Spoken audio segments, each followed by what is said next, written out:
Prologue, Death and Reincarnation. It was just your typical kind of life. I graduated from college, landed a job at a sort of big general contractor outfit, and with my older brother taking care of our parents for me, I was currently enjoying all the myriad benefits of the bachelor pad life. Age 37. No significant other. I wasn't exactly short or frumpy or hideous or anything. But when it came to the opposite sex, apparently I had nothing to offer. I'd made efforts along those lines, with varying degrees of dedication, but by the third rejection, something fizzled out within me. Besides, really, at this age, I was kinda past the point where a girlfriend needed to be my main focus. Work kept me busy enough. Plus, it wasn't like I was gonna die without one. I'm not making excuses, alright? It's just that I started thinking. Oh, hello, sir. Sorry we're late. There he was, walking toward me, bursting with all that youthful energy of his. He and the beautiful woman next to him. His name was Tamura, one of the guys who worked under me, and she was Saitari, the front desk lady and pretty much the it girl around the office. These bums asked to see me because they were getting married and wanted my advice. In other words, this meeting was the whole reason I was brooding over why I was such a failure at personal relationships. I was leaning against a telephone pole at the intersection where we'd agreed to meet after work, thinking to myself. Nah, I nodded a greeting at Saitari and asked, "What did you want to talk about?" "Oh, good to meet you. My name's Miho Saitari. I've seen you at work a lot, but, I guess this is the first time I've spoken to you, huh? It makes me kind of nervous, somehow." "I'm the one who should be nervous, lady." My mind griped to itself. It's not like I'm any good at speaking to women. How about a little sympathy here? Any way you looked at it, I was the wrong person to ask. I knew nothing about love. They were doing this just to spite me, I was sure of it. Pretty sure, anyway. "Oh, there's nothing to be nervous about," I replied.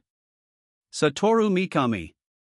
"It's good to meet you, Ms. Saitari, although you're famous enough around the office that you hardly need to even introduce yourself, huh?" Tamura and I went to the same college, and we kinda hit it off during his training period, so that's how we know each other. Famous? Oof. Not famous in a weird way, I hope? Oh, you know. I hear stories about you dating Kamayama or messing around with Mr. Kihara in management. Somehow, I decided that picking on her would be a good idea. I just meant it as a passing joke, but it made Sawatari's face turn a bright shade of red, her eyes watering up a bit. It was cute, in a way. People were always telling me to tone that stuff down, that I needed to consider people's feelings more or, if not that, at least make it funnier, but I couldn't help myself. So mark that down as another failure. Maybe I really do have a crap personality. Tamura took the chance to intervene, giving Saitari a pat on the shoulder. Damn it, Tamura. So blessed with the natural charm you need to live a decent life. I wish people like you would just explode. Ah, stop being mean to her, he admonished with an effortless smile. And don't worry, Miho, he's just having a little fun with you. Cool, refreshing, and completely guileless, Tamura was impossible to hate. He was still just 28, quite a bit younger than I was, but we got on well nonetheless. I probably owed him at least a few congratulations. "Ha, sorry," I said, figuring there was no reason to let my jealousy devour me. I can't help but needle people like that sometimes. But no point standing here on the sidewalk. Wanna get something to eat while we talk? Screams. Chaos. What's going on? Move. I'll kill you. I turned around to find a man sprinting toward me, a backpack in one hand and a kitchen knife in the other. I could hear shrieking. He was coming my way. With a knife. A knife? And at the other end of it. Tamura. The moment I shoved Tamura aside, I felt a burning pain run across my back. My body balled up as it collapsed to the ground, trying to withstand the shock. I couldn't tell what had happened. I wanted to move, but I couldn't. "Get the hell out of my way," the man shouted as he ran off. I watched him go and then checked to see how my companions were. The suddenness of it all had reduced Tamura to a stupor, but he was unhurt. That was good. But, man, was my back burning. So hot. Beyond anything I'd describe as pain. What's up with that? It's too hot. Gimme a break. Confirmed. Resist heat, successfully acquired. Did I just get stabbed? So I'm gonna die from a stabbing? Holy crap. Confirmed. Resist piercing weapon, successfully acquired. Following up with resist melee attack. Successfully acquired. Mr. Mikami, you're bleeding. You won't stop bleeding. I really didn't need to hear that right now. Was that Tamura? I thought I heard some kind of weird voice. If it was Tamura, then so be it. I'm bleeding? Well, duh. I'm only human. If you stab me, I'll probably bleed all over you, yes. Damn, this was starting to hurt, though. Confirmed. Cancel pain, successfully acquired. Well, shit. All this pain and panic was starting to screw around with my consciousness. Tamura. Shut up. It's nothing big, alright? Quit worrying, Mr. Mikami, you're. The blood, Tamura tried to hold me up, face drained of color and looking about ready to break into sobs. So much for that bravado from 2 minutes ago. I tried to see how Saitari was doing, but my vision was too fogged up to manage it. Now the burning feeling on my back was starting to fizzle out. Instead, an intense, frigid cold was attacking me from head to toe. That's probably bad. People die once they bleed too much, don't they? Confirmed. Constructing a blood-free body. Successful. Hey, what are you talking about? I can't hear you too well. I tried to speak. And failed. Shit. I think this might really be it. Like, the pain and the heat were pretty well gone by now. It was just cold. Cold as hell. I felt as if I was gonna freeze in place. Who knew dying could keep you so damn busy? Confirmed. Resist cold, successfully acquired. Combined with the previously acquired resist heat, the skill has progressed to resist temperature. Just then, what remained of my increasingly oxygen-deprived brain cells chanced upon a flash of brilliance. Oh, crap, the file's on my hard drive. I summoned up my remaining wells of strength, striving to relay the final regret I had left in life. Tamura. If anything bad happens to me, take my computer, okay? Put it in the bathtub, turn it on, and just fry everything on the disk for me, man, confirmed. Electricity-based deletion of data. Cannot execute. More information required. Substituting with resist electricity. Successfully acquired. It took a moment for my plea to register with Tamura. He gave me a blank stare. Then he snickered. Ha ha. That's just like you, isn't it? Even if it was just a snicker, it beat having to depart this plane of existence with a grown man blubbering on top of me. I'd take it. All I wanted was to show Saitari off to you, too, he continued. Pfft, ha. I knew it. That bastard. It's fine, okay? Make her a happy woman. I wrung out the last bit of strength my body had to offer. Just kill my PC for me, it was just your typical kind of life. I graduated from college, landed a job at a sort of big general contractor outfit, and with my older brother taking care of our parents for me, I was currently enjoying all the myriad benefits of the bachelor pad life. And I was a virgin. Imagine that. Floating off to meet my maker in completely unused condition. My manhood was probably crying its single eye out right then. Sorry I couldn't make you a real grown-up. If there's such a thing as reincarnation, I'm gonna go on the attack next time, I promise. I'll hit up everyone I see, stalking my prey before I go in for the kill. Okay, not like that, but... Confirmed. Unique skill predator, successfully acquired. I mean, here I was, looking at 40 without ever losing my virginity. Like an old sage meditating in the mountains. Another few years, and I probably could have been the great sage of celibacy. Not the road I wanted to take in life, but there you go. Confirmed. Extra skill sage, successfully acquired. Evolving extra skill sage into unique skill great sage. Successful. Hey, someone mind telling me who's talking? What do you mean, unique skill great sage? Someone trying to start something with me? There's nothing unique about that. If you think I'm finding that funny, I'm not. That's just mean, man. Before I could continue down that train of thought, however, I fell asleep. Weird how death's nowhere near as lonely as I thought it'd be. That was the last thought I had on the mortal plane. Chapter 1, My First Friend. It was dark. Too dark to see anything. Where was I? What even happened, for that matter? Someone was picking on me for being a celibate sage or something, and then. That was enough to jumpstart my mind again. My name was Satoru Mikami. Just another 37-year-old in a suit.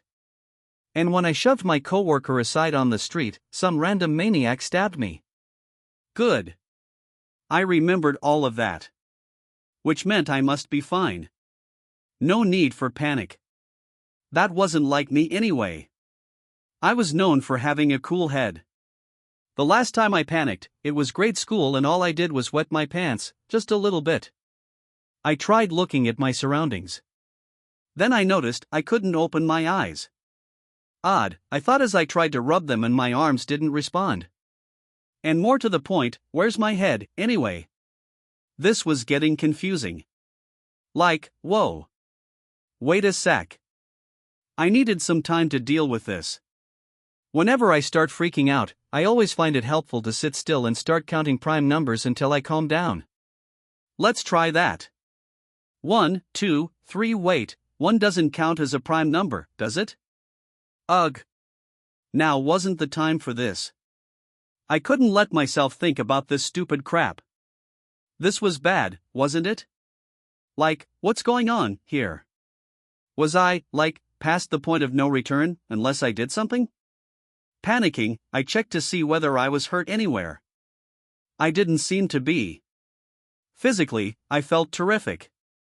No cold, no heat, perfectly comfortable. That, at least, came as a relief. Now for my hands and legs. Oof. Not so hot there. No response from any of my limbs. What's up with that? Getting stabbed in the back wouldn't force the doctors to amputate all my extremities, would it? I'd kind of like those back. Then there was the whole can't open my eyes thing. I was in a world of darkness, where I couldn't see a thing. An anxiety like none I'd ever felt before began welling up in my mind. Am I, in a coma or something? I was conscious, certainly, but had I gotten detached from my central nervous system, maybe? Oh, man, anything but that. I mean, think about it. When you throw a guy into a dark, enclosed space, it takes practically no time at all for him to go insane. And that was exactly where I was, and I couldn't even die in peace any longer, it looked like. If insanity was all that waited for me here, that was enough to take the wind out of anybody's sails. Just then, I felt something brush against my body. What's that? I focused all of my senses on this unknown sensation. It felt like grass against what might have been the side of my stomach. Concentrating on the sensations, I slowly began sussing out what was around me. I could feel the pointy edges of some nearby leaves prick against my body. It made me a little happy, really. I was in total darkness a moment ago, but now I had my sense of touch back, at least. It made me so overjoyed that I made a beeline for the grass, and creep. I could feel my body sliding flat against the ground. I moved. This, at least, was clear evidence that I was not on any kind of hospital bed. The feeling beneath my stomach took the form of hard, jagged rock. It still didn't make much sense to me, but I appeared to be outdoors. So I headed toward the grass, keeping my senses keen against what I touched, although I still wasn't quite clear on where my head was. There was nothing to smell. I wasn't sure whether I had that sense or not. Really, I had no idea what I was shaped like. I felt flowing. Jelly-like. Kind of like a certain fantasy monster I was well familiar with. In fact, the idea had been running through my head for a while now. No. Come on. That's just silly. Anything but that. I decided to leave that anxiety-inducing prospect behind for the time being and instead try out the final, untested one of my 5 human senses. Not that I knew where my mouth was. So, now what?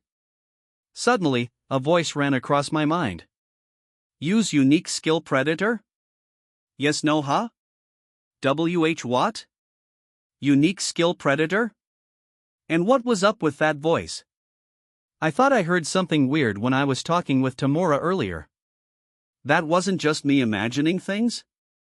Was someone there? Something didn't seem quite right with it.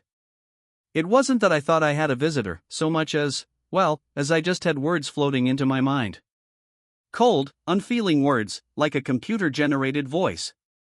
Let's go with no for now. No response. I waited a while for one, but no further voices came. It appeared there wouldn't be a second question. Did I make the wrong choice? Was this the kind of game where you got stuck if you didn't start giving yes answers? I was assuming the question would just repeat forever until I said yes, like any normal RPG. Guess not. Kind of rude of that voice, though. Showing up, asking a simple question, then disappearing forever. It was nice hearing someone for a change, but, the hell, man? Oh well. Let's go on with what I was trying before. My sense of taste. I moved toward the grass I felt earlier. As it brushed up against me, I leaned forward, feeling the whole of my weight settle over the field. It was definitely grass of some sort. Once I was sure of that, I suddenly realized that the area where the plants met my body was starting to melt. I thought it was myself melting at first, but apparently it was only the grass. And with that, I could now tell that the components of the plant life beneath me were being taken into my body. So that was how it worked? Instead of having a mouth to eat with, I just ingested plant matter with my whole body? It sure didn't taste like anything. From this, there were a few conclusions I could sensibly make. First, I was no longer human. That was a given by now. So did I really get stabbed to death? It didn't seem like much of an open question at this point. It'd also explain why I was resting on a rocky patch of grass instead of in a hospital room. What happened to Tamura? To Saotari? Did he scramble my hard drive for me, like he promised?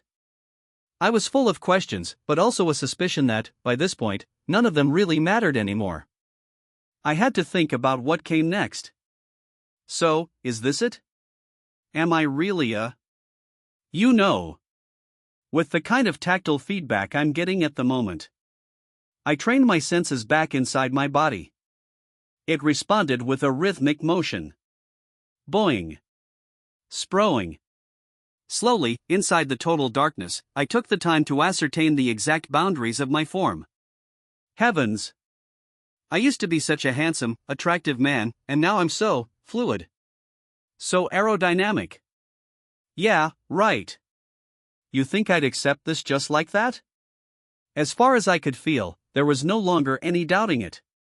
I could picture it in my mind. I mean, what else could it be? Not like I had a prejudice against it.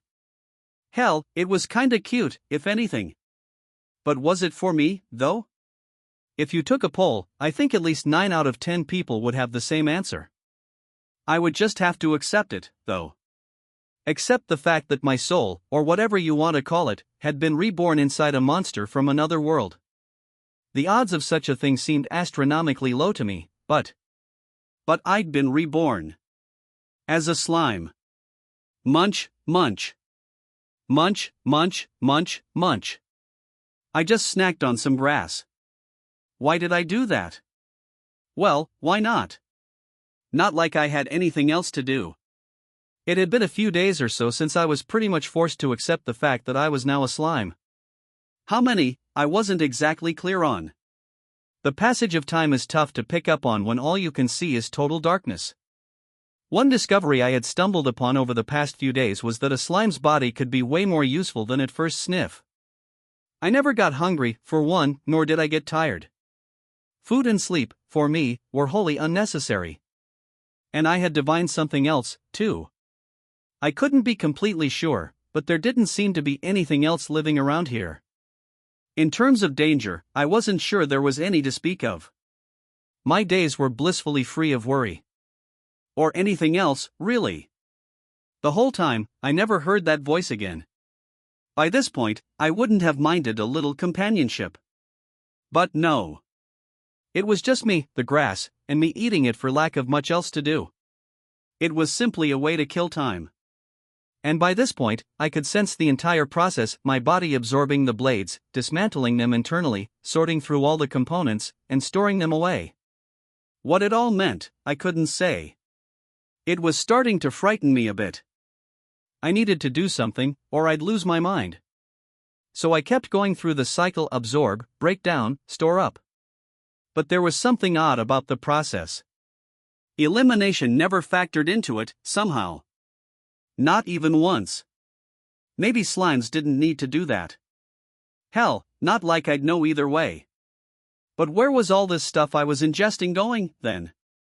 My senses told me that my form hadn't changed in any appreciable manner from when I first arrived. So what the hell? Received. It is being stored in the stomach of the unique skill predator.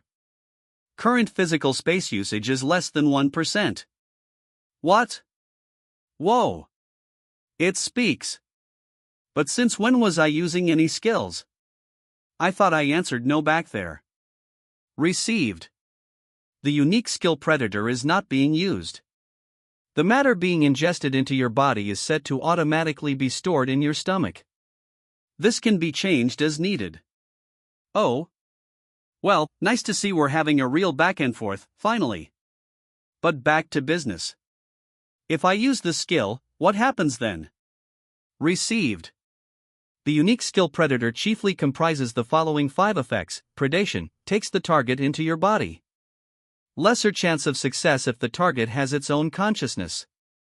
Can be targeted on organic and inorganic objects, as well as skills and magic. Analysis, analyzes and researches targets taken into your body. Lets you create craftable items. If the required materials are present, allows you to make a copy of the item. Successful analysis of the casting method allows you to learn the target's skills and magic. Stomach, stores the predated target. Can also store materials created via analysis. Items stored in your stomach are unaffected by time. Mimicry, reproduces the form and skills of absorbed targets. Only available once the target has been analyzed. Isolate, stores harmful effects incapable of being analyzed, neutralizing them and breaking them down into magical force. What? For the first time in a while, I was thrown. That sounded like kind of an incredible ability. Not exactly the kind of thing slimes were known for. At least not the ones I knew. And, hang on. Who was this voice answering my questions, anyway? Was someone there? Received. This is the effect of the unique skill Great Sage. The skill has taken effect, making it more immediately available. A sage, huh? And here I thought that voice was just screwing with me. Now it was the best partner I had. Hope that keeps up. Hell, anything would have been fine at that point. As long as it helped smooth out the endless solitude I was preparing myself for. For all I knew, this voice was something my mind had crafted to keep my marbles intact. It was fine by me. For the first time in ages, I could feel a burden lifting from my heart. By my count, it had been 90 days since I was reincarnated as a slime. To be more precise, 90 days, 7 hours, 34 minutes, and 52 seconds. How was I so sure about this? Turned out that was one of the many side effects of evoking that great sage skill. Holy cats, was that thing helpful? Talk about your best friend in a pinch. Any question that popped to mind, it instantly provided the answer. According to this sage, it took 90 days for the skill to fully fuse itself with my soul. Normally, it would be unable to provide responses in the form of conversation, but in order to answer my questions, it apparently revamped itself, diverting part of its world language powers to assist me. That's how it was explained to me, at least. This useful ability, relaying words into my mind, isn't normally possible. As it explained to me, this world language was heard only when there were great changes to the world or when you either earned or upgraded a skill, something that normally didn't happen all that often. These skills were obtained only rarely, when the world recognized that you had grown in one way or another. Evolution, meanwhile, was something most people never got to experience in their lives. It was all Greek to me, but if that was how it was, I was willing to accept it. So the great sage was answering my questions at the moment, but otherwise it was this totally passive thing. No real sentience or anything. Unless I spoke up, it would never talk to me of its own volition. That was the only real drawback, but tossing words around with someone again was a wonderful feeling, even if it was a one-way street. Although, back in my home world, having a conversation with my own skill might have been considered strange. So there I was, still locked in darkness, asking a barrage of questions. One thing the replies confirmed was that yes, I was a slime now. I also found out why I never got hungry or sleepy. The slimes in this world, it turned out, never had to eat if they could keep absorbing the magic particles, or magicules, in the air. In less magically abundant regions, I would be obliged to fill up by absorbing monsters or small creatures. Most slimes shied away from areas with low magic presences, but the ones that didn't were apparently both quite strong and madly vicious. Usually it was the other way around, where a wealth of local magic meant especially strong monsters. In other words, the area I took up residence in was so laden with magic that I didn't even have to eat. As for the sleep question, received. The body of a slime consists of a mass of completely identical cells. Each individual cell may function as a brain cell, a nerve cell, or a muscle cell. Since the operational cells used for thought are rotated in and out at regular intervals, there is no need for you to sleep. This raised the question of where my memories were being held, exactly. Maybe it was kind of like a RAID setup on a computer? That would be close enough, came the response. Considering its lack of personality, the sage certainly came up with some snappy replies. Speaking of which, the great sage skill consisted of 5 effects: hasten thought, boosts perception speed by 1,000 times. Analyze and assess, analyzes and assesses the target. Parallel operation, operates on any matter you wish to analyze, separating it from the regular thought process. Cast cancel, annuls the casting period required when using magic, etc. All of creation, provides full coverage of all unsuppressed matter and phenomena in this world. All of creation? So I know about everything, everywhere, with no effort on my part? Score. Or so I thought. It turned out that I could only be told information related to things I'd already heard about. In other words, I needed to recognize and understand a concept before I could grab a full analysis of it. And the spell thing, did that mean I could instantly use any magic once I learned it? And, there was magic in this world and stuff? The great sage replied with a big yes. Well, once I knew that, I just had to try to learn a few spells myself. I checked with the sage to see if it could help me cast magic, but that was a no-go. It was worth a shot. Still, I had another great idea. Could I link the predator analysis skill with great sage parallel operation? Received. It is possible to link predator analysis with great sage parallel operation. Do you wish to link them? Yes, no, yeah. Not that I had anything to analyze yet. Wait. Or did I? That grass in my stomach. The stuff I had been eating to pass the time. What was that? Not like I had anything else to do. Let's give it a try. Off you go, sage. Analysis complete. Hypocute herbs, a type of ingredient used in healing medication. Only thrives in areas blessed with high local magic densities. Fusing its juice with magicules produces recovery medicine. Grinding the blades and fusing them with magicules produces a salve that closes wounds. Wow! That was what I'd been snacking on. Talk about an unexpected windfall. I immediately set out to create some medicine of my very own. The process took place inside my body, so it didn't really feel much like crafting, but the analysis took less than a second, and within another 3-ish, I had my very first potion. 5 minutes, and I could have had 100. And while I didn't have anything else to compare it to, using my great sage skills to assess them resulted in a high-quality rating. So there you go. I was happy enough with it, at least. It all went so fast, too. I asked the sage about it, and it said the process usually took more time than that. Linking it with parallel operation must have been the right idea, I suppose. To test that theory out, I unlinked it long enough to create a single potion. It took 50 minutes. Damn, that was slow. Looks like I had the foresight to stumble across some mega-compatible skills to combine. Not that I knew what I was doing at all. Some of your garden variety weeds were also sprouting here and there, but most of the local grasses were hypocrite. How about that?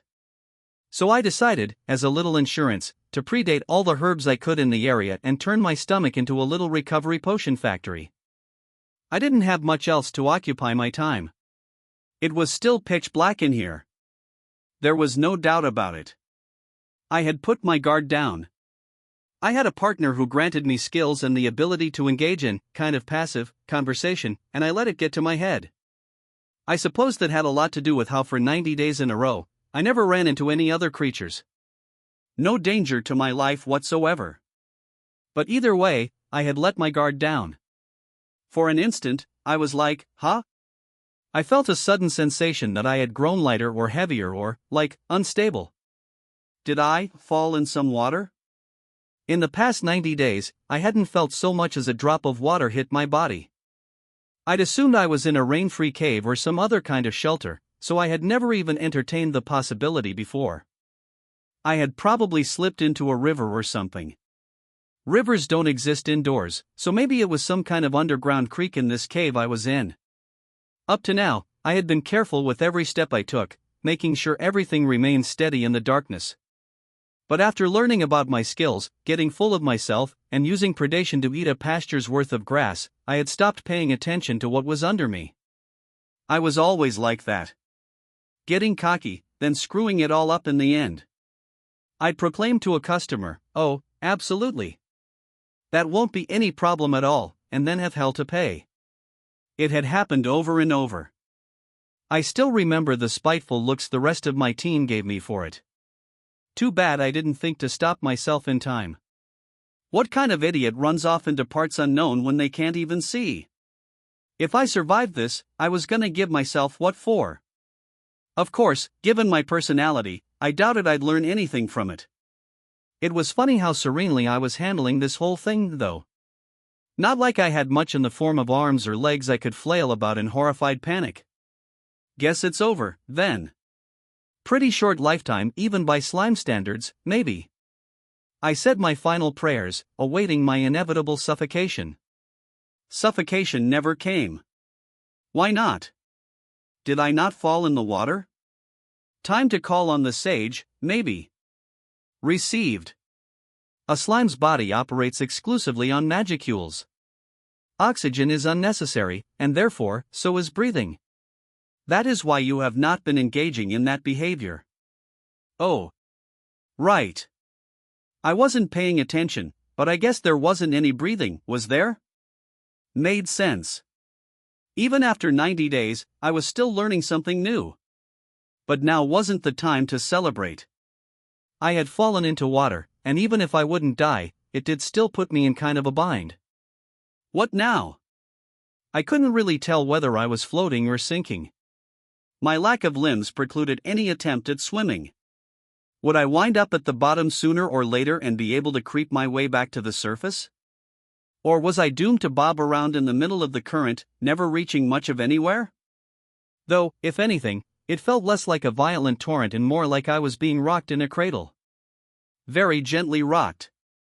It felt pretty good, even. Something told me this wasn't flowing water after all. Maybe it was a lake, not a river. I didn't feel as though I was being taken anywhere. I was just kind of bobbing up and down, like a plastic bag, and it didn't feel as if I'd ever hit bottom. If things stayed this way, I was in big trouble.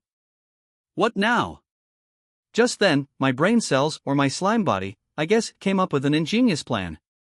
Maybe I could go all predator on this water and then spit it out for some water jet propulsion. Would that work? Only one way to find out. Not like I could do anything else. So I started drinking, filling my predator stomach up to approximately 10% of its capacity. Then, I expelled it like I was wringing out my stomach. The sense of release was exhilarating. Suddenly, I heard a voice in my mind, water pressure propulsion skill acquired. It was the first time I recognized it. This had to be the so-called world language. There was no mistaking it, since the sage spoke only when spoken to, but the two voices did sound exactly the same. But I didn't have a moment to ponder over this. The more pressure I applied on the water, the more pressure I felt on myself, and I was rocketing forward at astonishing speed, as if I was about to launch myself into the sky. The acceleration was intense. Honestly, maybe it was a good thing I couldn't see. Instead, I just basked in the sensation of my body zipping along through the darkness. Well, let me clarify. If I could have seen my surroundings, I'm sure the fear would have been intense, but not being able to see was just as terrifying. If you've ever been on a roller coaster in an amusement park in total darkness, perhaps you'd understand the feeling. My mind flashed back to my previous life and the single day I spent visiting a certain paradise under the rule of a certain rodent. At least his magical dreamland offered safety harnesses. By this point, I wanted to punch myself for coming up with the idea. And trying it out right after thinking it up? Come on, man. What happened to some kind of, preliminary safety check? The terror was starting to affect my train of thought. How long would I keep accelerating? How much water did I spit out, anyway? As that thought occurred to me, I felt my body crash headlong into something and bounce off it. I braced myself for a wave of paralyzing pain. Which never came. Huh? Shouldn't that have, damaged me? Or did it damage me, and I just didn't feel it or whatever? Received. You have acquired cancel pain, which interrupts the creation of pain. Your resist melee attack has reduced the amount of damage taken. The amount of damage your body has incurred is 10%. The intrinsic slime skill self-regeneration has taken effect. Would you like to support it with your predator unique skill? Yes, no, oh, so I was hurt a little, then? Made sense. I wasn't sure whether this was a good or bad thing, but as long as I knew something was up, then maybe I didn't need to feel pain after all. It'd make certain things easier. Predator support, though, huh? I don't really get it, but sure. Yes. At that moment, I was greeted with the feeling that I had suddenly lost some of my body mass.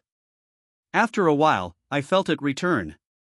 My damaged parts had been predated, analyzed, and repaired. Talk about a useful body to have.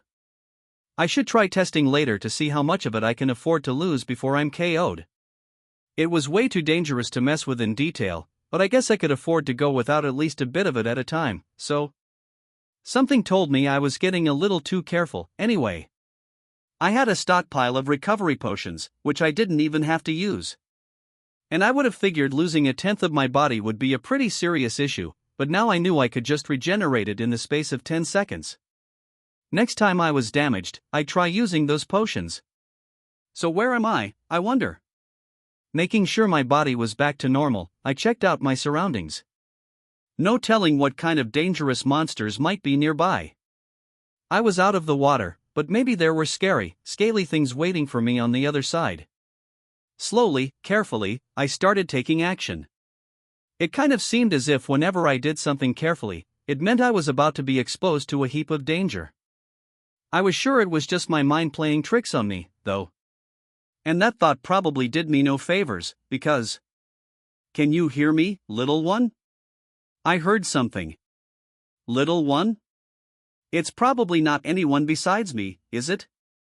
It wasn't a voice, exactly, but something I could recognize more directly and instinctually in my mind.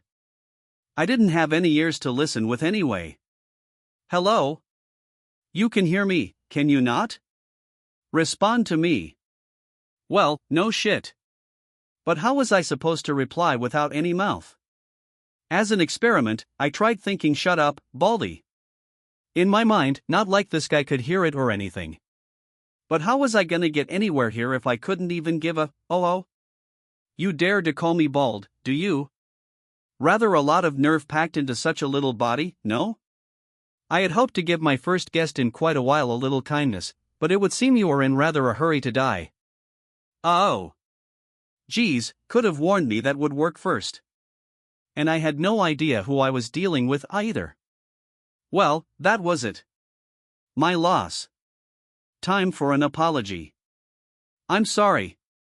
I didn't know how to reply to you, so I just tried saying the first thing that came to mind. I'm really sorry about that. I can't see anything right now, so I have no idea what you even look like. Did that come across? Kind of rude to call this guy bald when I couldn't even see him, I supposed. If he was, I'd probably just pushed some very delicate buttons. Ha ha ha. Eh ha ha. Ah ha ha ha ha ha ha. The resulting laugh came in 3 distinct levels. A masterpiece. So were we cool now, or? How fascinating. I had assumed you reacted as such upon seeing me, but you cannot, eh? Most slimes are low-level monsters, incapable of conscious thought as they run through the cycle of absorption, division, and regeneration. It is the rare one, indeed, that ever leaves its habitat. Now what was he talking about? Was he more curious than angry, then, or? Either way, this was my first contact with another intelligent being. The first conversation in my new, oozy life. I wanted to keep it a friendly one. You had aroused my curiosity, slime, by the way you so eagerly slammed into my body. The regenerative powers you just showed astonish me. Are you a named monster, perhaps, or a unique? A what? And a what? Say again? I'm sorry, I don't get what you mean. I've only been alive here for 90 days. I suppose, with your sentience, you were never destined to be merely a slime. Named monsters are those who have been assigned an exclusive name. But only 90 days? Ridiculous. Are you a unique, then? Unique meaning. A unique monster is an individual who has suddenly attained unusual abilities, akin to mutation. They are occasionally born in areas with high magical concentrations. Perhaps you were born from the mass of magicules that leaked out from me, then? What the heck? Let's try using my previous world knowledge to suss this out. This guy, I'll call him a guy for convenience's sake, had been leaking magic all over the local area. It was so thick, in fact, that it gave birth to a monster. A slime. Me. Was that it? No monster has ever come close to approaching my domain in the past 300 years. If you were born from my magical force, then perhaps, indeed, that gave you the power to touch me and live to tell the tale. Oh. So you're kind of, like, my dad, then? No, not your parent by blood. I have no reproductive ability to speak of. Some monsters do, and some do not, you see? Really? 'Cause I thought that kind of came with the package by default. But if I just spontaneously burst out from magic or whatever, maybe you don't need it, huh? Your intellectual abilities surprise me. Very few, indeed, are the monsters that possess anything of the sort. Among all the monsters, only magic-born have sentience in the way you or I would understand it. The commentary went on for a while. But the most important thing to learn from it was that apparently humans existed in this world, too. Then there were non-humans, species very close to mankind in nature and similarly gifted with reproductive abilities. These included races like elves, hobbits, dwarves, and other fairy types, and generally they were allied with the humans. Alongside that, you had races like goblins, orcs, lizardmen, and so on, which were hostile toward mankind and treated like monsters as a result. This animosity wasn't inherent to their biology, however, so crossbreeding was entirely possible. Next were the magic-born people, the catch-all term for those who came into being from magic itself, monsters who experienced sudden mutation, and sentient beings evolved from animals or magical beasts. They had both intelligence and reproductive ability, but only within their own subspecies. In their upper social castes existed titans, vampires, devils, and other longer-lived species, all equally capable of having offspring, although they rarely did so, since their overwhelming magic force caused them to be nigh immortal, obviating the need to leave descendants. These diverse intelligent, reproducing species were hostile to mankind and collectively referred to as the magic-born race. And reading between the lines, the impression I got was that the magic-born weren't so much overtly hostile toward humans as the humans feared and coveted their powers. It remained true, though, that both sides were fighting for their own living spaces. These sundry monsters had been classified by levels of danger. The upper ranks of the Magic-born were packed with some pretty powerful buggers, all capable of leveling a human town solo if they felt like it. Not the kinds of guys you'd want to hang around. So my new companion kept going for a while about how he'd fought against the upper-level Magic-born in the past and so on. Finally, the subject turned back to me. As I told you, then, I lack the ability to produce offspring. The reason is simple. Because I do not need to. I am of the dragon race, one of only 4 in the world, both unique and the most perfect of my kind. You will hereby know me as Veldora, the storm dragon. My lifespan is infinite, my flesh unfathomable. As long as my will remains intact, I shall be ever alive. Ah ha ha ha ha ha ha ha ha. He could have skipped the laughter. I got it.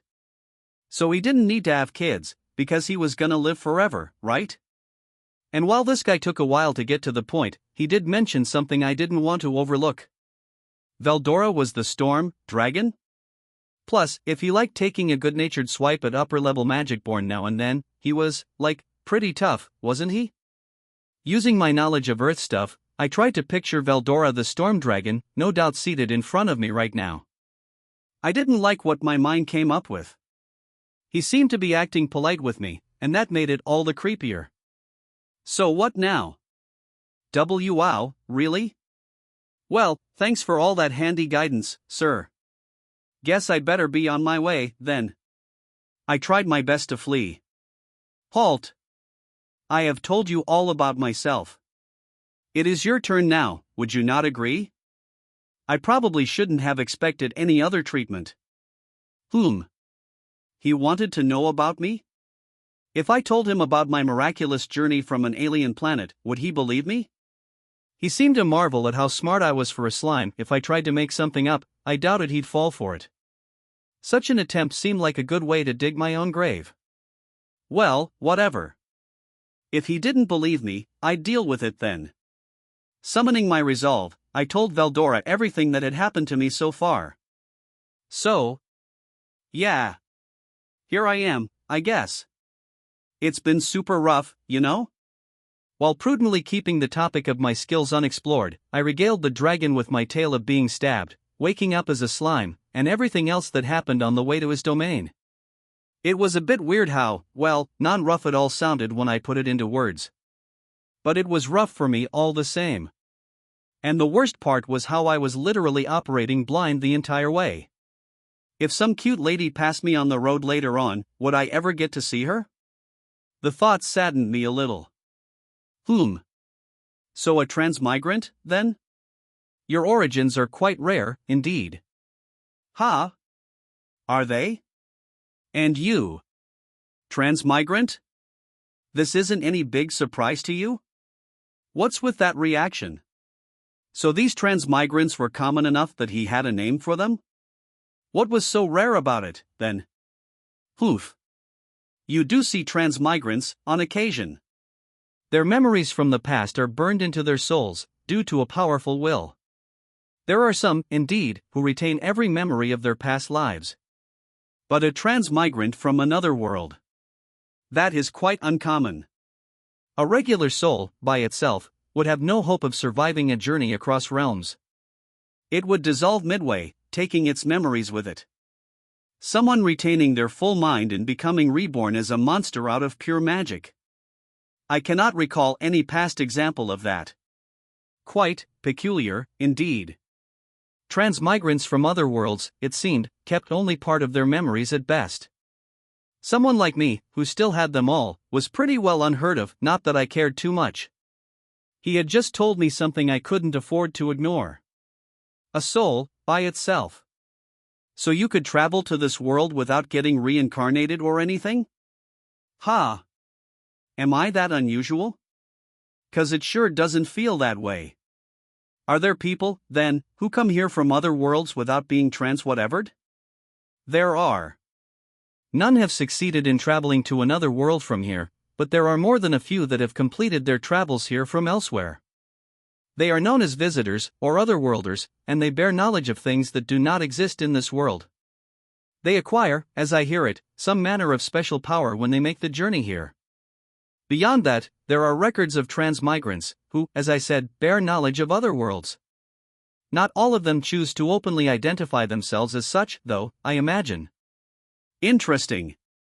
I didn't know whether they came from the same planet I did, but it might be good to chat with them a bit. There might even be some from Japan, for all I knew. It was probably best for my sanity to have a goal while I was here, besides. I see. In that case, I think I'll try and track down some of these otherworlders, as you called them. Maybe I'll find someone from my own land. Well, one moment. You said you cannot see, yes? Oh, yeah.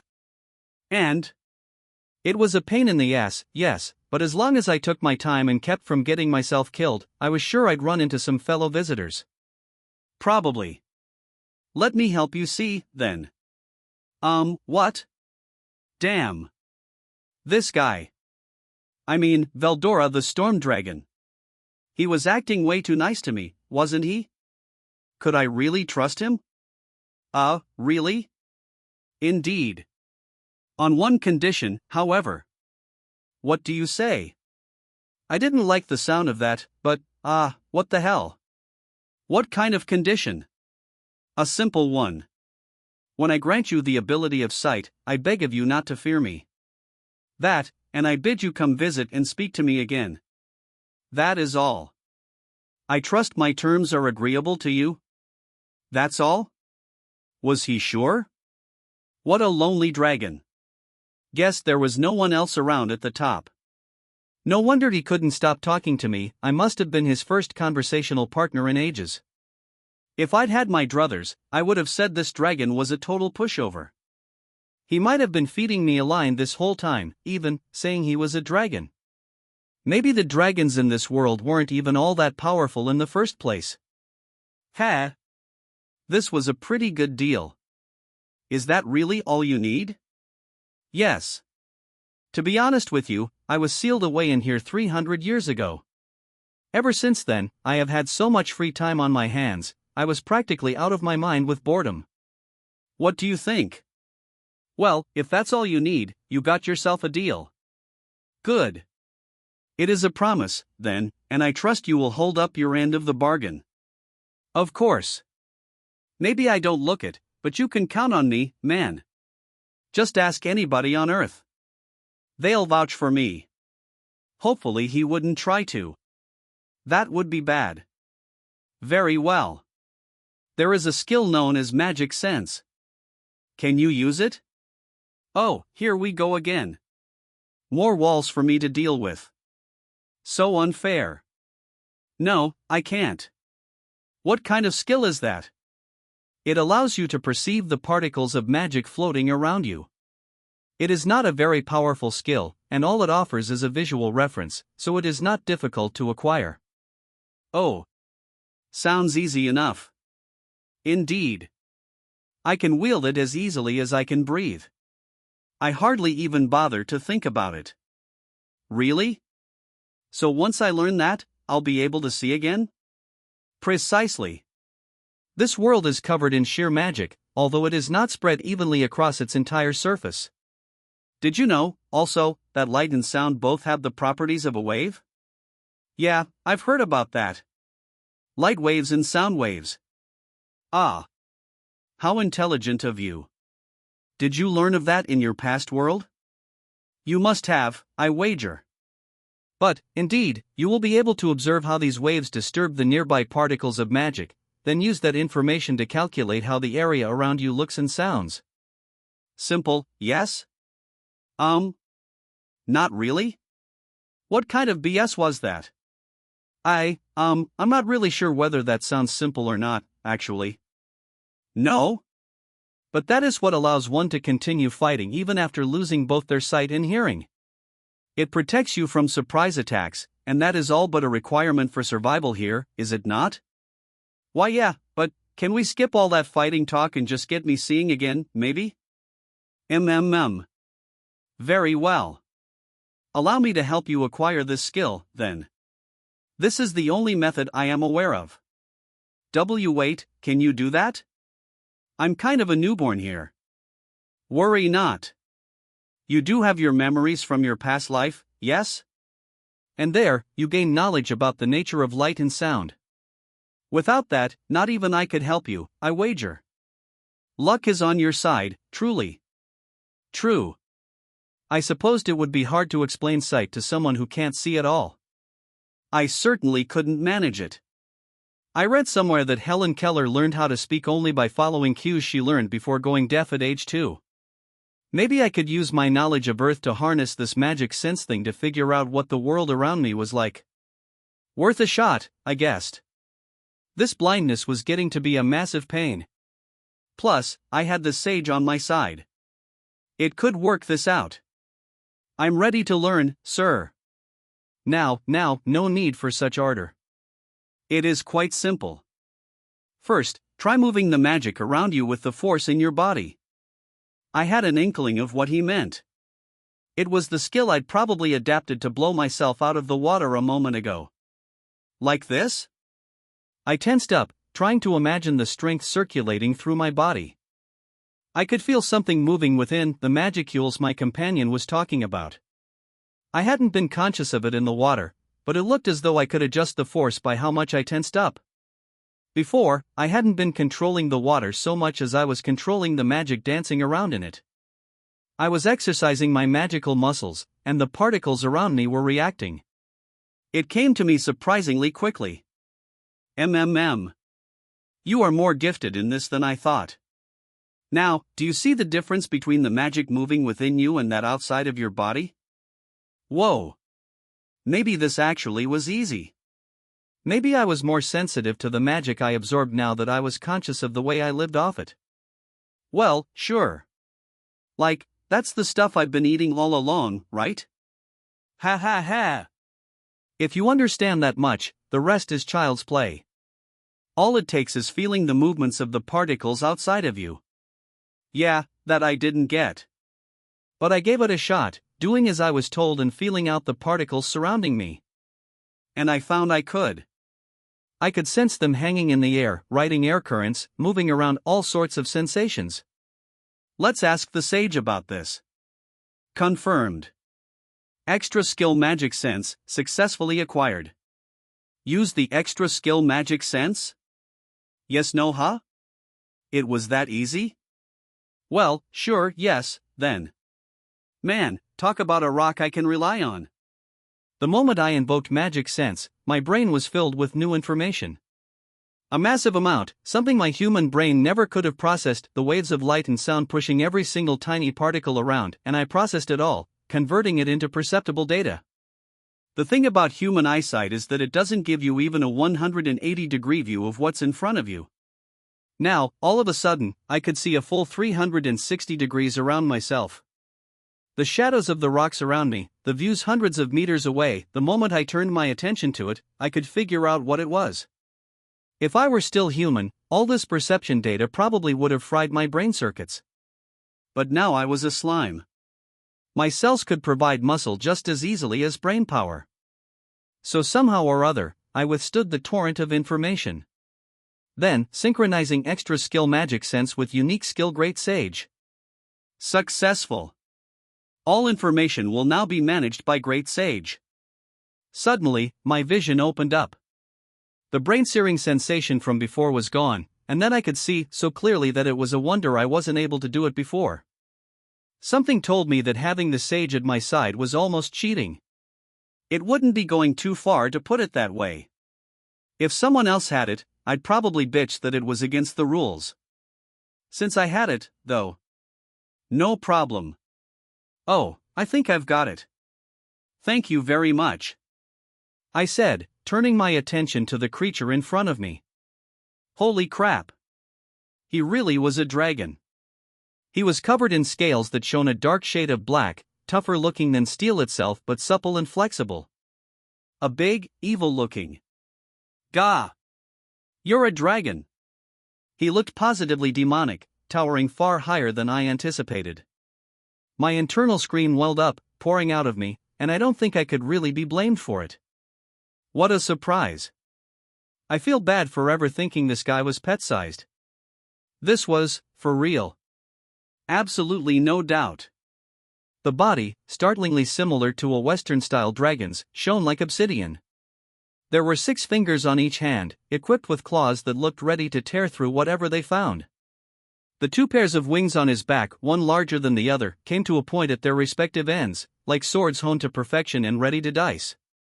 Upon closer observation, the ominous scales covering his entire body actually radiated a dark purplish light, a mixture, perhaps, of their natural color and the unearthly force that made its way through the surface.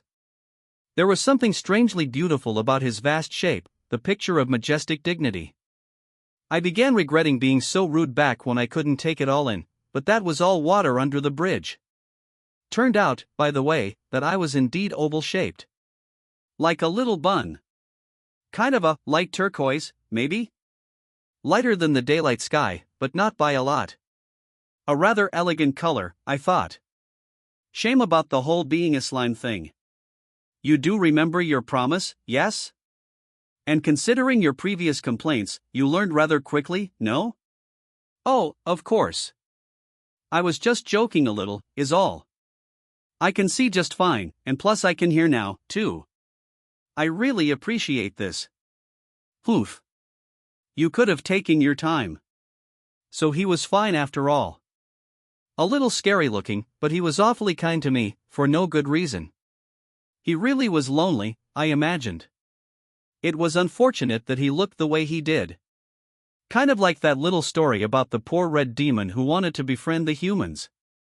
So what do you intend to do next? Well, for starters, I figure I might as well look for some otherworlders from my home country. Not that I care too much if I don't, but, you know. Finding some would be better, but it's not as if we're guaranteed to become fast friends. Plus, with my brand new eyesight, scoping out the world could do wonders for me. Harvesting the light and sound around me had just expanded my world 1,000-fold. Now, finally, I could say goodbye to my days of literally chewing the cud in my tiny cave or whatever. That dragon, though. The more I stared at him, the more sinister and terrifying he seemed. And yet he didn't move a single inch. He mentioned a 300-year-old seal, right? By the way, Veldora, you said something about being sealed away?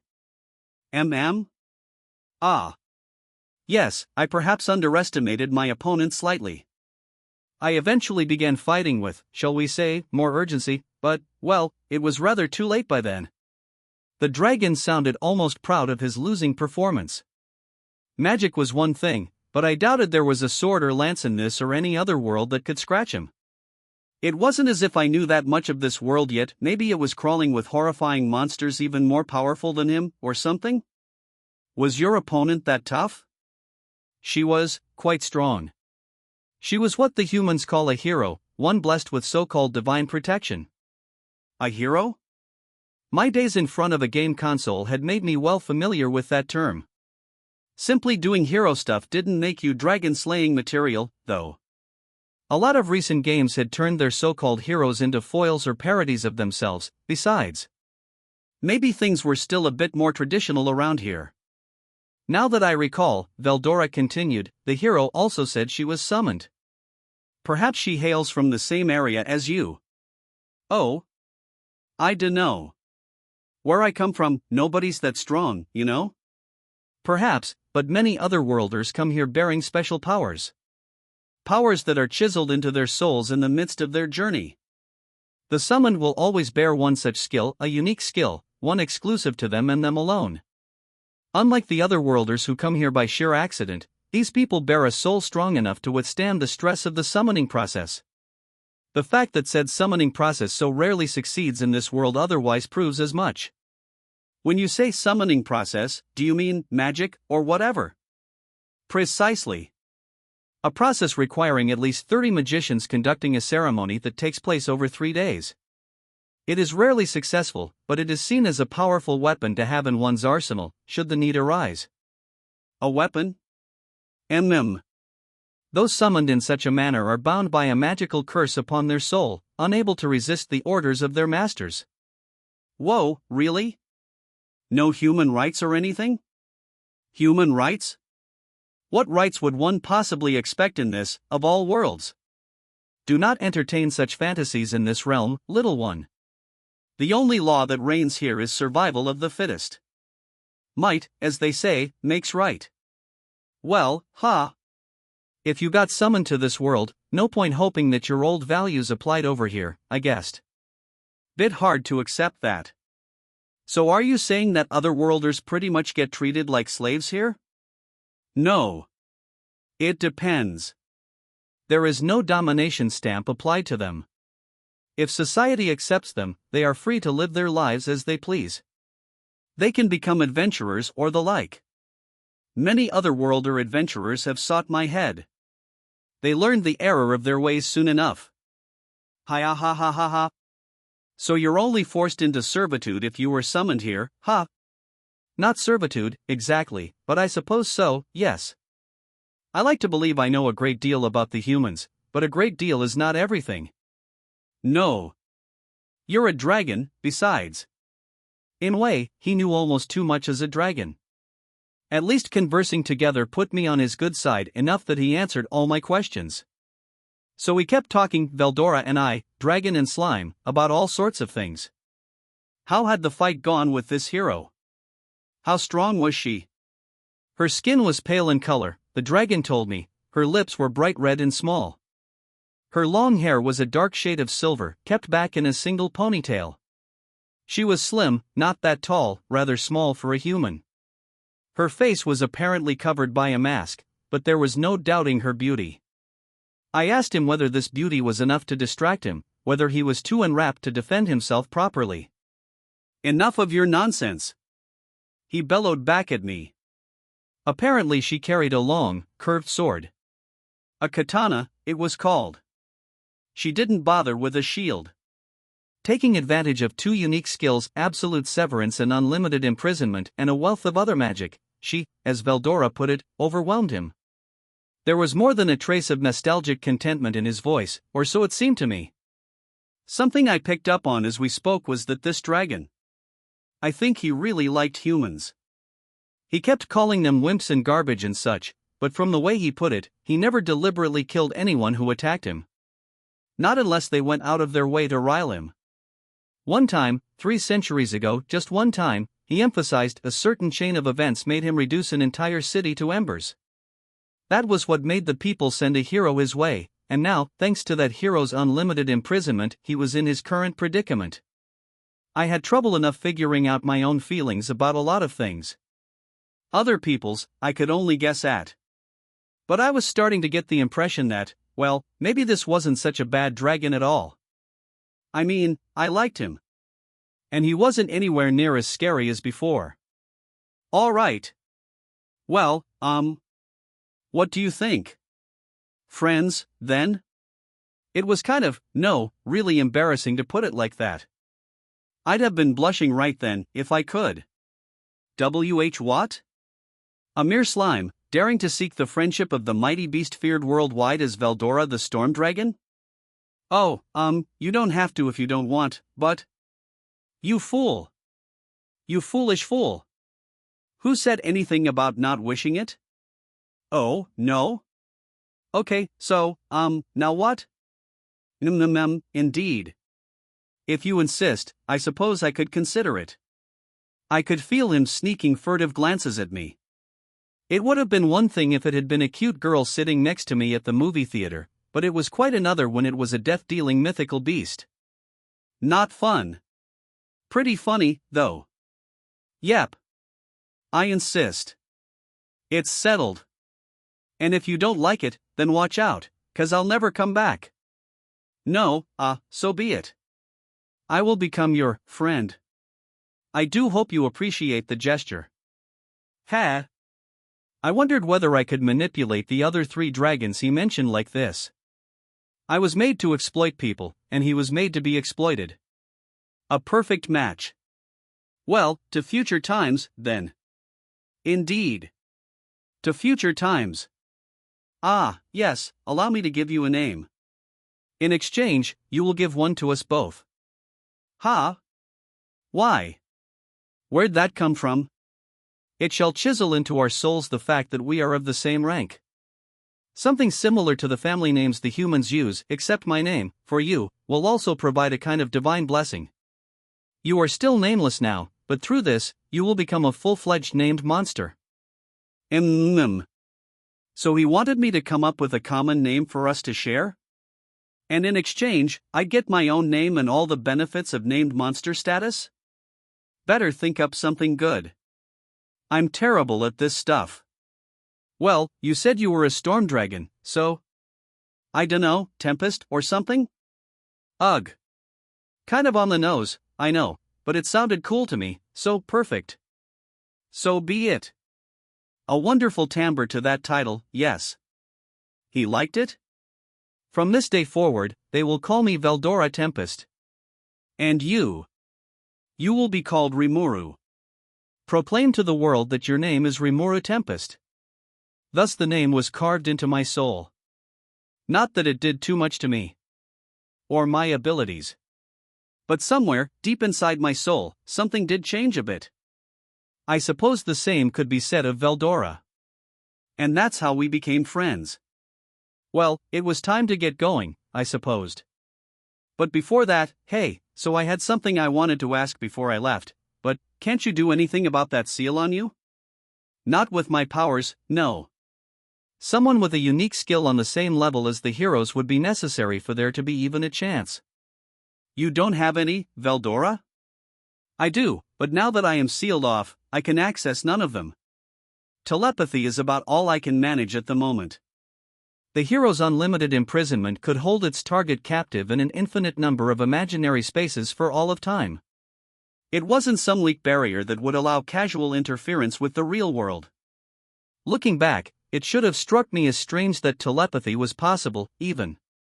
It wasn't the sort of thing that would break down over time, but given that he could have any contact with the real world, and even exchange messages, perhaps it said more about Veldora. Neither of us noticed this at the time, though. Well, here, let me try something. I rolled over to Veldora and tapped my body against him. Invoking unique skill predator to consume unique skill unlimited imprisonment. Failed. I figured as much, but no, I certainly wasn't hero caliber. With a dazzling light, my unique skill tried to do its work but weakly bounced off without any further comment. I thought it might have made a small rip, but that was all.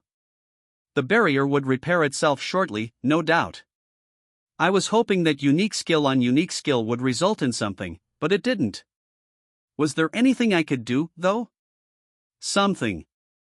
Received. Partial analysis of unique skill unlimited imprisonment complete.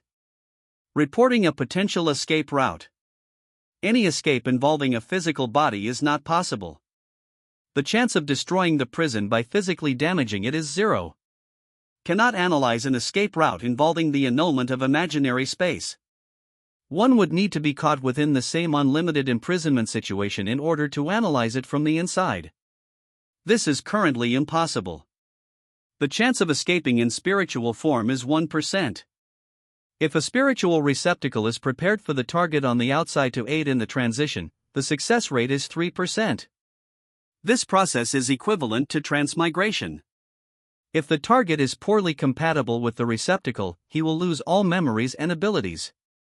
This concludes the report on potential escape routes.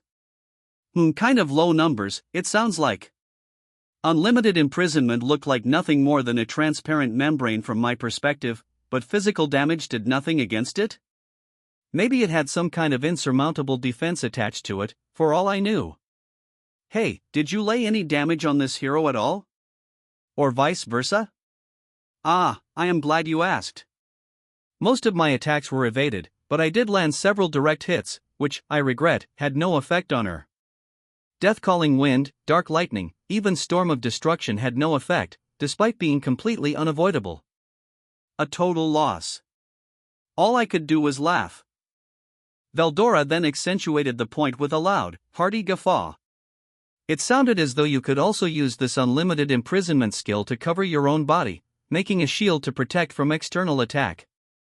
Pretty handy thing to have around. This hero was starting to sound downright omnipotent. Between that and absolute severance, she was all but invincible, wasn't she? I really wouldn't want to run into her, but then, I wouldn't have to. I would have liked to assume she had died in the ensuing 300 years, at least. Either way, she was one tough character. So if I was going to get him out of here, it would be through transferring his consciousness into a new body, huh? I guess I need some kind of receptacle to get you out of here. Even if it's in spirit form only, it sounds like it ought to be possible. No point telling him what kind of odds he had to go on. I'd just be hurting Veldora further if I dampened his spirits. There is a way out of here? Indeed. I feel my magical force will exhaust itself by no later than 100 years from now. My magic continues to flow out of me, even now. Yeah. So that's why there's such a concentration of it around here. Indeed. Even high-class monsters would not dare approach. You saw how there were no weeds on the ground? The sort of plants that can thrive in this area are very rare indeed. Right. I recalled all the hypocute herbs I churned through over my short life. It was that valuable, huh? Yeah, so, you want to try escaping, maybe? If I had the right receptacle, I think that'd help our chances a fair amount. Do you know what I'd need, though? Indeed, even if I escaped in spiritual form only, it would be quite difficult to regather magic and form my core once more. Your creating a small tear in the prison helped my chances immensely, no doubt. As for that receptacle, the new core, if you can bring one to me, all I'd have to do is traverse myself over to it. Transmigration, I suppose. Yow! And here I thought he was a little slow. He knew exactly what I was getting at, didn't he? The exact same conclusion the sage had made. Pretty much, yeah. If it's something I can get on this side, I could look for it for you. To tell the truth, I do not need any core at all. You can keep a secret, I trust? As I said, I am both unique and the most perfect of my kind. A fully unique creation, one that takes purely spiritual form. I have no particular attachment to this body. It is merely the faith of those who live around me that forms the shape you see. There he went again. Spouting off complete nonsense. As far as I could piece together in the ensuing conversation, the basic idea went like this: using his consciousness alone, he could gather magicules toward him to form a physical body. Said body was currently being held in this prison, but that prison also prevented his will from collecting the magic he needed. Could he escape in consciousness form alone? No, because he needed some kind of receptacle. If he simply burst out in spirit form, his essence would scatter to the winds like the magic itself, erasing his very existence. This would result in the birth of a new storm dragon, somehow, somewhere. I didn't care about the details by this point. But to sum up, maybe he could escape, but if he did, he'd wind up being something else. It wouldn't matter to him. So much for that. But what if I used Predator to consume Veldora himself? I could either analyze him inside my stomach, or isolate him and annul the effect of unlimited imprisonment, and he'd be out. Would that work? Received. It is possible to store the target Veldora in your stomach via the unique skill Predator. Really? In that case, if I could convince him of it, we could get going. If I couldn't, he'd have another century of isolation before he was reduced to non-existence. So I spent a few moments explaining the Predator skill to Veldora, and what I wanted to do with it. It'd be impossible from the get-go without the sage's help, but... Mwahahaha. Fascinating. Please, go ahead. I leave myself at your mercy. You're that ready to believe me? But of course. It'd be far more fun to break through this prison with you than sit around and await your return. With the two of us together, this unlimited imprisonment could fall quicker than we thought. Now I got it. He was one, but now we were two. I liked his outlook. So the plan was I'd use Great Sage and Predator to analyze this beast, and Veldora would try to destroy it from the inside. No worries about Veldora dissipating away in my stomach. I was starting to think this could actually work. All right. So I'm gonna consume you, all right? Hurry up and get out of there. Ha ha ha. Right away. You shall make me wait no longer. Let us finally join together. Right. I summoned up my stores of resolve, touching him for a moment, then activated my predation skill. In a moment, Veldora's massive form disappeared from sight. It happened almost too fast. We were talking just a moment ago.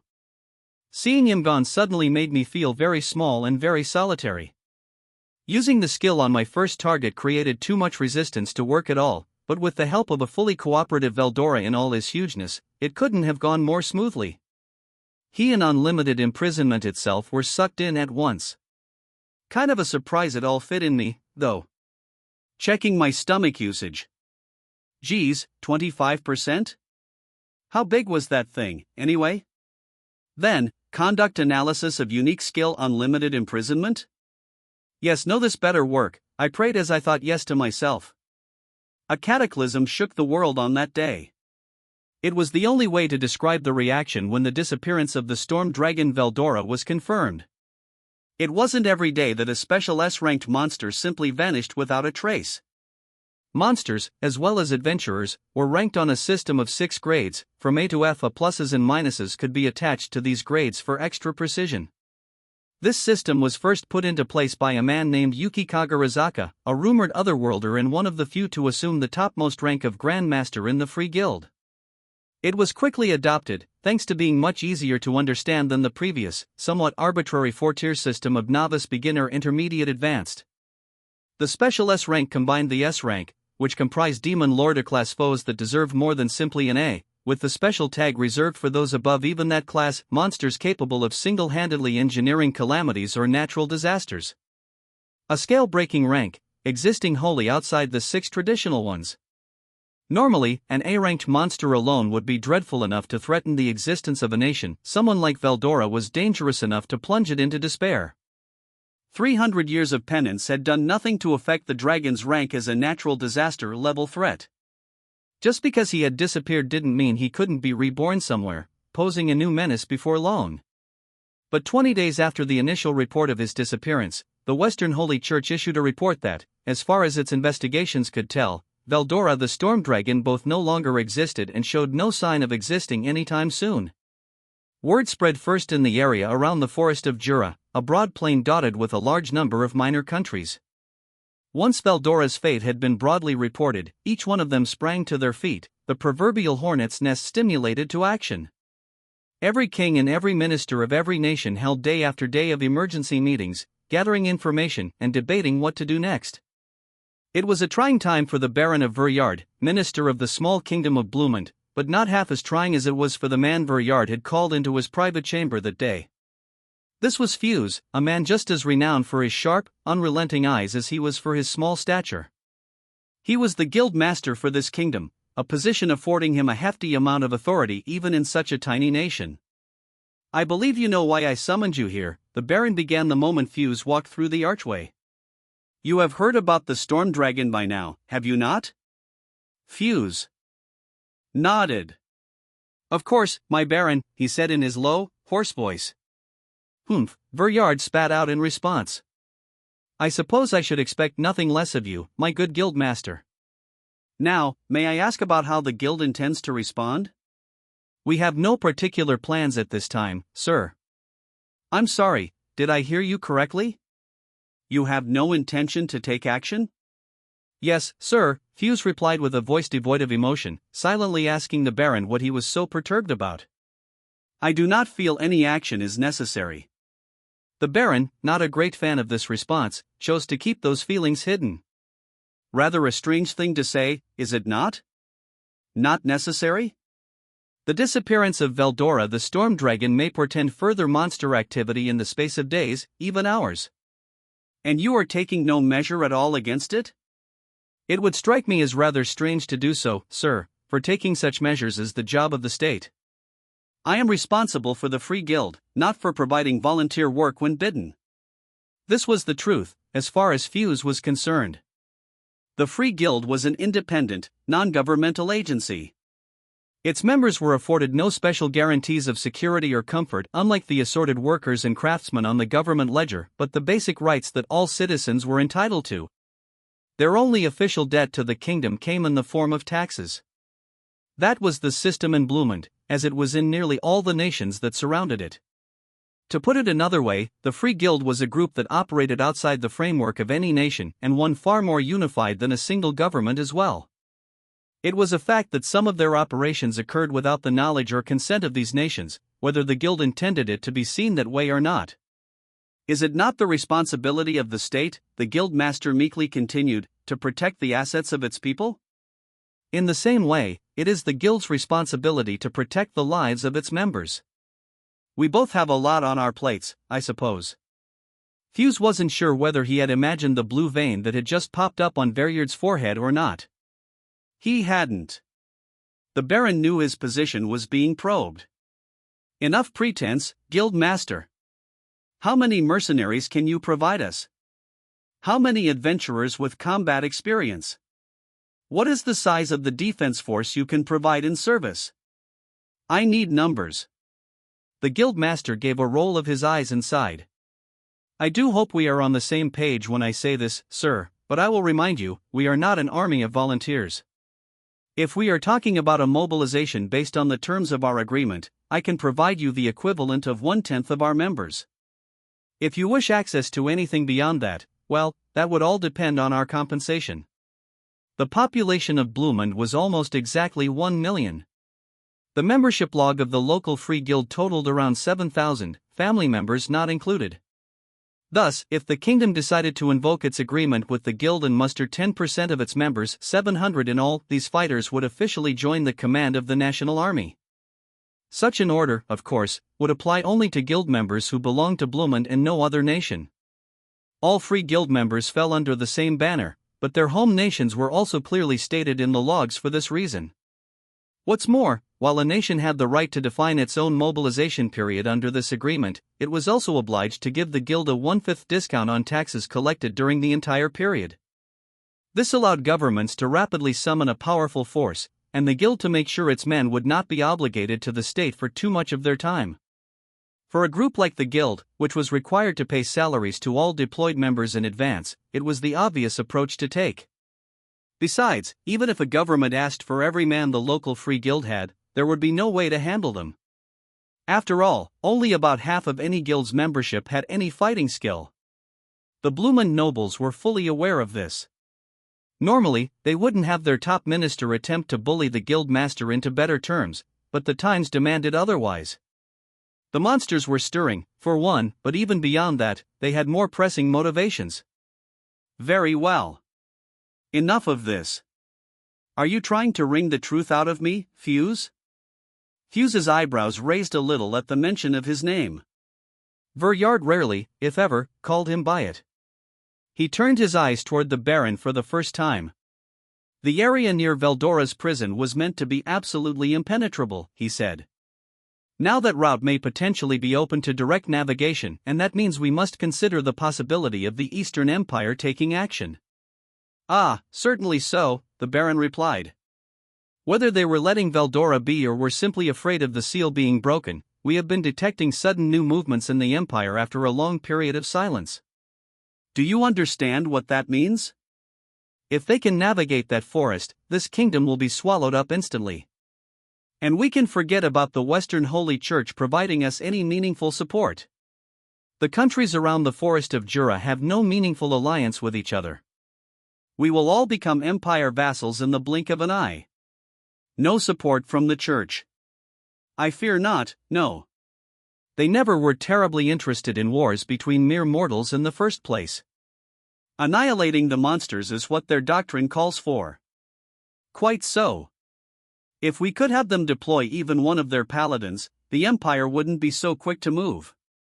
Not needing to prepare for monster attacks would buy us some time, at least. I doubt anything could stir the church to action, Fuse said. The destruction of a nation or two does nothing to affect their own finances. They cannot help everyone, nor even their own flock. He took a moment to gauge the Baron's face. Vuryard looked exhausted, as if he had aged rapidly in just the past few days. It was understandable. The two of them were childhood friends. And even though Vuryard was merely a baron, if the public knew of Fuse's close contact with a member of the nobility, it would create assorted difficulties for the both of them. They both had to pretend to use each other for their own personal gain, which was why they usually portrayed their relationship as surly and resentful. It would take more than the power of a small kingdom to overcome this thorny obstacle they now faced. But perhaps, Fuse thought, his friend was being overly anxious.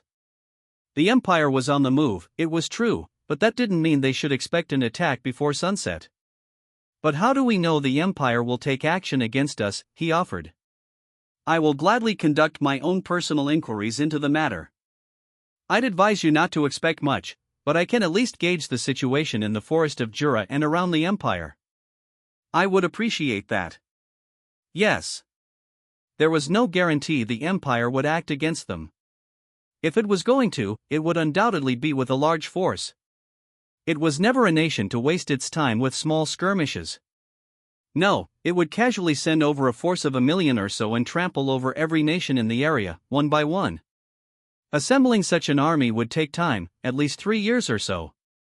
Which was not a generous amount, but it created some wiggle room to work with. I had best begin gathering information, then, Fuse said to close the conversation. There is little time. I am off. Thank you, the two of them nodded and went their separate ways. There was much to do. 30 days had passed since I swallowed Veldora. What had I been up to? Well, think about it. If you were being attacked by a monster, what would you do? I mean, I was a slime now. It would be hard for me to zip away from a slavering attacker, much less defend myself. So I'd been spending my time thinking about how to fight back.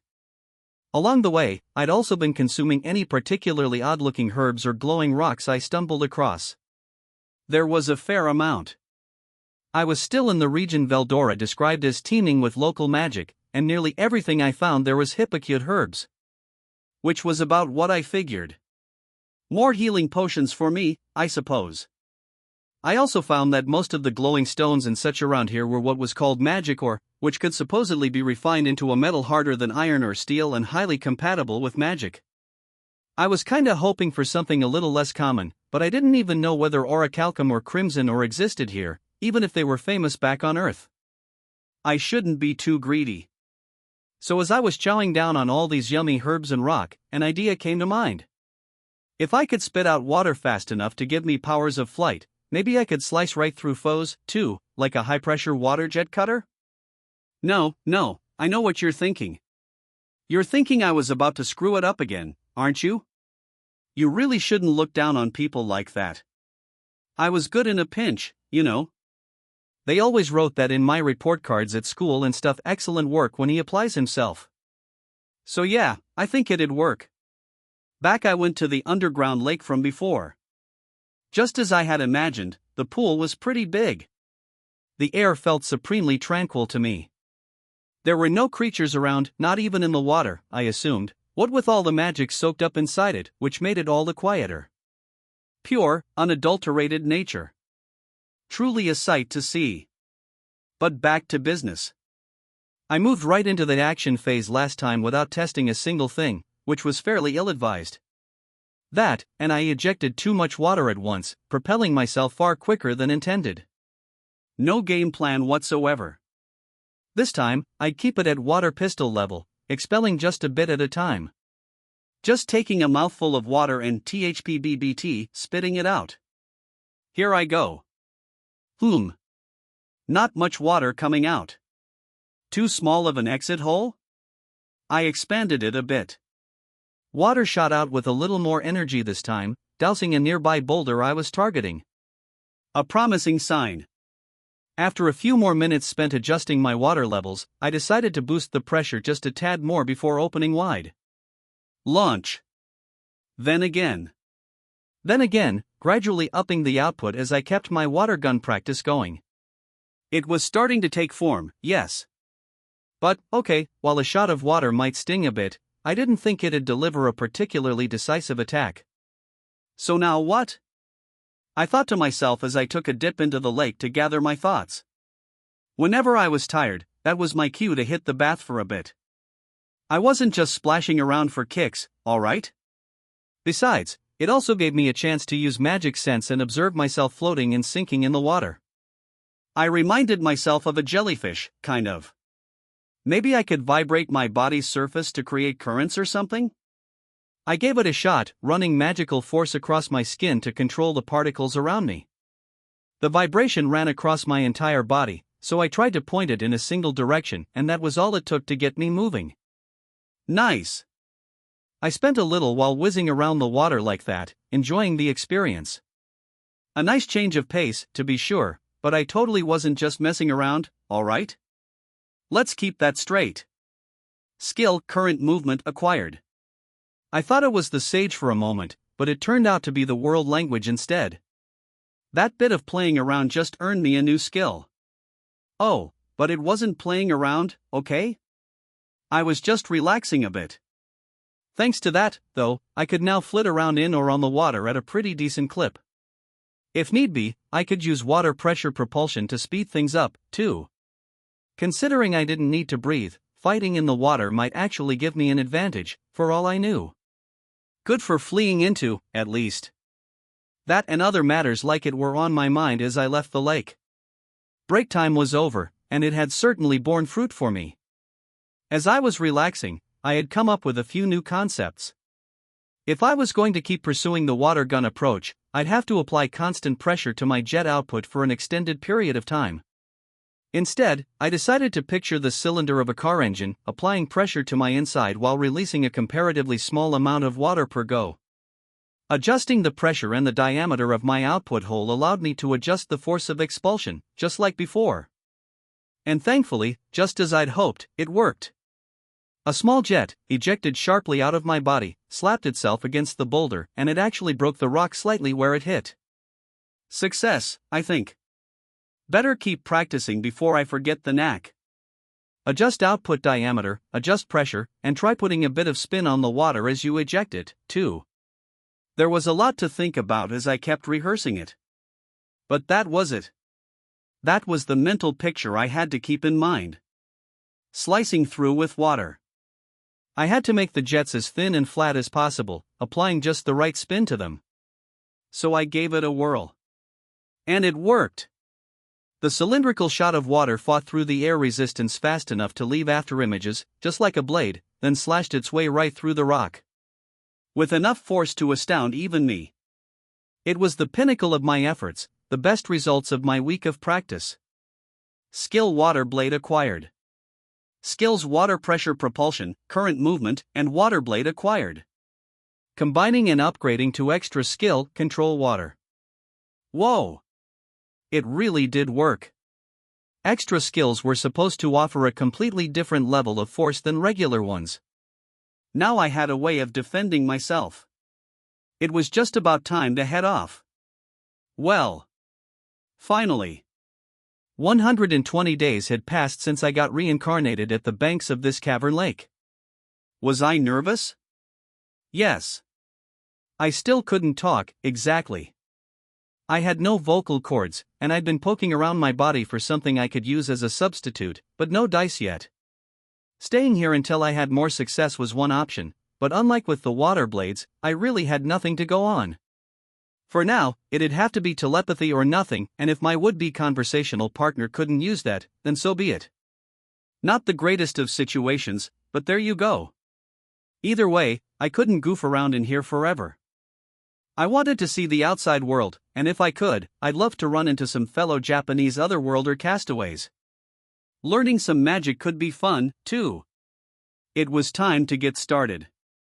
No time like the present, and all that. Veldora wasn't giving me any particular responses or signs inside me. It almost felt as though I'd lost him, but I knew that wasn't the case. We had a promise, besides. Next time we meet, I better have some funny stories I can share with him. With an internal sigh, I traveled down the lone path upward from the broad underground cavern I had grown used to, my mind on the wide world to come. Who knew what would be awaiting me? I hardly knew what to expect, but I knew I wanted it. The girl and the demon lord the main thing I remember is the fire raining down. The grip of my mother's hand against mine felt so light, fleeting, and I was too terrified to see the way ahead. An incendiary bomb went off nearby, turning our surroundings into a sea of flame. Where were we supposed to go? It was burning all around us. I, Shizue Izawa, felt myself teetering on the brink of desperation. Ah! Is this where I'm going to die? Even at the age of 8, I understood that well enough. I had no relatives I could rely on, I lived alone with my mother. My father had been drafted into the war so long ago that I didn't even remember what he looked like. I was never quite sure whether I should be happy or sad about that, but either way, it had become my normal life, and I had to accept it for what it was. Me, and my life, and my fate to die in the flames. And then, you want to live? If you want to live, heed my voice. A voice echoed in my head. Did I want to live? How should I know? I was too young to answer that question. Still, though. Looking at my mother, now just a pair of hands after she had shielded me with her body, I couldn't stop the tears from coming. And I thought to myself, I want to live. Confirmed. Responding to Summoner's request. Successful. I can't take it anymore. It's too scary, it's too hot. Help me, Mom. I lay there and cried, no longer fearful of the flame, as I wished life for myself. Confirmed. Extra skills control flame and cancel flame attack, successfully acquired. Then my wish came true. Just, not exactly the way I'd hoped for. When I next awoke, I was inside the lair of a monster, a lone man in front of me. He had blue eyes, long blonde hair, a well-defined face, and long, slitted eyes. His skin was so pale, I thought I could almost see through it. His sheer beauty would make nearly anyone mistake him for a woman. His name was Leon Cromwell, one of the most powerful figures of this world, a so-called demon lord ascended from the human race. Also known as the Platinum Devil. He sized me up. Another failure, he whispered, seemingly disappointed at the sight of me, and he showed no further interest in me after that. Perhaps that was why he never bothered killing me, not even with the serious burns I had all over my body. I was close to death, and I didn't even matter to him.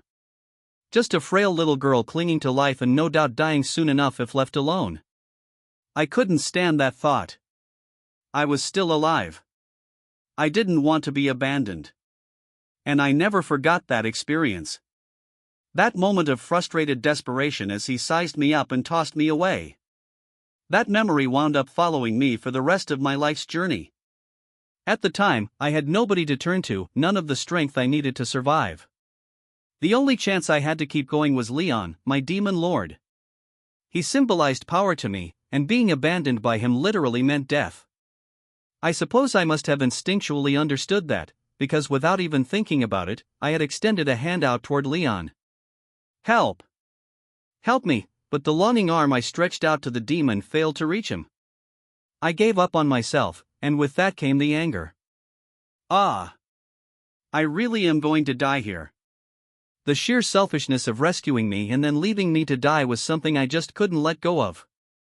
You liar, I said, summoning what little strength I had left. You asked me if I wanted to live. I couldn't stop the tears as I glared straight up at the demon. I was no longer capable of forming a coherent sentence, but if I had to summarize my thoughts, I suppose they'd be along the lines of this: you called for me, you gave up on me. I can't believe you ignored me. That's cruel. In the end, it was another demonic wind that saved me. His eyes eerily lit up once more. Ha! A liar, eh? He whispered. One moment, the ominous reply filled me with anxiety, but my near-fatal burns left me with nothing else to do. All I could do was prostrate myself before the will of this monster, this Leon. I had thought you were merely garbage, he said, but maybe you're suited for flame after all. Then he activated the summoning spell for Ifrit, the Fire Titan. It was easy for him. No casting required at all. And when the giant appeared, he tossed him a casual order: I'm giving you a body. Use it well. It was all the evidence anyone needed to show that Leon treated me as less than human. My frustration began evolving into hatred. The trauma was etched into my mind at such a tender age. You want to live? If you want to live, show me your will. It must have been my imagination. There was no way the Demon Lord could have ever said anything like that to me. No way he could have extended a hand out to me just before I succumbed to my burns. But it was true, thanks to having my body possessed, I lived because of him. The summoned Ifrit followed his orders, attempting to merge himself with my young frame. I immediately felt my limbs grow numb. It felt as if Ifrit was trying to snatch my body away from me. Just as Leon ordered, he was attempting to commandeer my body for his own use. Confirming. Do you wish to be possessed by Ifrit in order to live? Yes, no. As I cowered at the ghastly force flowing into me, I silently prayed to myself. I don't want to die. Not yet. But, I can't. I can't let my old self disappear. Confirmed. Possession by Ifrit, successful. Ifrit's possession is stabilizing Shizue Izawa's magicules. Successful. Furthermore, unique skill deviant, successfully acquired. Thus, thanks to a wild series of coincidences, I managed to survive.